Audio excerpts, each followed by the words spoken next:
na out of love na ba ang person ko sa akin? O, kasi parang ito yung energy na parang may nagbago, no? Pero kayo pa rin, pero parang iba na.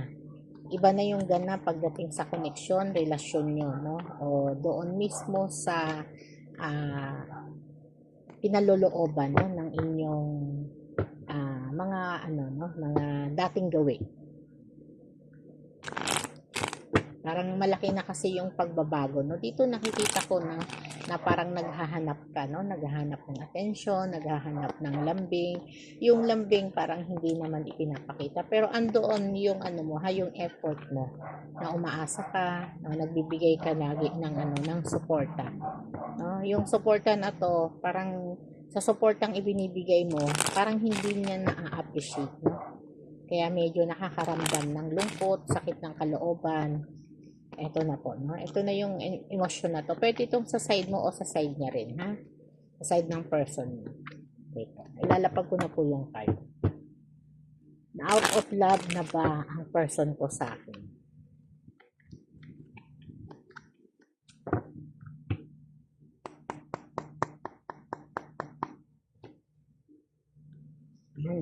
Wheel of Fortune. Parang nagbago po yung connection nyo, ha? Malaki yung naging diferensya po, no? Pagdating sa connection niyo. At ito no, pinapakita pa rin po, no? Nasa ngayon. Kasi naghahabol po siya, no? Sa panahon na to, parang naghahabol po siya ng promotion, no? Na pwedeng, ito yung nagiging dahilan, no? Kaya parang wala siyang oras sa'yo, at nagmamadali siya, no? Na parang ibigay sa'yo yung magandang buhay, no? At ito'y parang sa ang connection na to parang sa magkarelasyon na, no? Magkarelasyon, yung iba nagsasama na. Yung iba may anak na, yung iba nasa ganong sistema po, no? At yung iba ay nagsisimula pa lang, ha, na maging steady, no? On and off na ganong sistema po, no? Dito po yung pinapakita pa rin po, no? Yung sitwasyon na to na naghahabol po siya ng promotion, no? Syempre yung cycle nung trabaho niya, parang kailangan niya magpakita ng atensyon, no? Atensyon, sipag, no? Kailangan ganun talaga, no? Para may magbago pagdating sa promotion po, no, ng kanyang trabaho.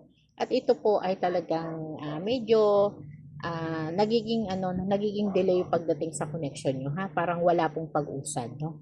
Na sa ngayon, no, parang feeling mo ang laki ng naging sistema o pagbabago, no? Kung dati lagi kanyang sinusundo o lagi kanyang binibigyan ng atensyon, minamahal, nararamdaman mo yung emosyon na meron, no? At sa mga magkakasama, no, parang andun pa rin yung oras na pwede siyang nagluluto, nag-aayang mamasyal, no, pero ngayon malaki na po yung pinagbago, no.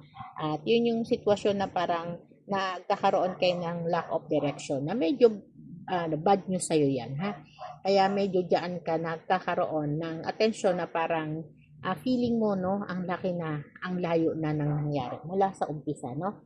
At dito po pinapakita pa rin po, no, na parang bias na po sa'yo yan, ha? Yung bias, no, parang hindi na kasi sapat yung emosyon na natatanggap mo mula sa kanya. Kasi parang oras at panahon niya dito sa trabaho o doon sa mga bagay na ginagawa niya, no?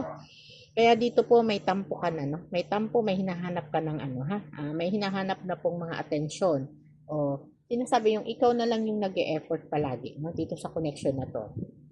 At sabi ng Five of Swords na pinapakita po, no, na talagang nagkakaroon na po kayo, no, ng trouble pagdating sa inyong connection at sa inyong usaping pag-ibig o sa inyong pagsasama, no, na hindi na kayo nakaintindihan, no, may mga bagay na maliit na bagay pinagtatalunan, maliit na problema, no, hinahanapan na ng malaking gulo, no, at yan yung nagpapalitan na kayo, ha, ng mga tampuhan ninyo na meron na pong emosyon na talagang nagtatago na po, no.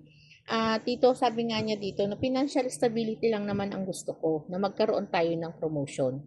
Dahil ito lang naman ang kaya kong ibigay sa ngayon. Dahil seryoso na po ang connection na meron tayo, ha? Kaya, no, sabi nga sa Seven of Pentacles, pinapakita rito, no, na talagang gusto lang naman niyang gumawa na mas maganda o mas mabigay niya sa'yo yung magandang buhay, magandang makaluwag sa pangangailangan, no? Na ito naman ay ginagawa niya para sa iyo, ha? Gusto niya lang kasi magkaroon ka po ng comfortable na life, no? Na lifestyle at hindi po siya nagkaroon ng pagbabago. Siguro naiisip mo lang po 'yan, ha?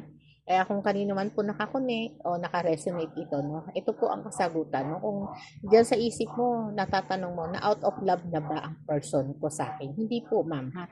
Hindi po, ma'am, o hindi po, sir, no? Kasi ito po yung sitwasyon na talagang nagsisikap lang siya para sa iyo, ha? At yung pagsisikap na yun, ikaw rin naman po ang makikinabang nun o pagdating po. Kasi isa sa kasiyahan ng isang pamilya, no? Mayroong stable na financial, no? Kaya siguro lawakan mo na lang yung pangunawa mo, pagmamahal mo para sa partner mo o sa person mo, ha? At good luck po, no? Sana maayos ninyo yung mga problema at mawala yung tampuhan po. Okay po, marami pong salamat.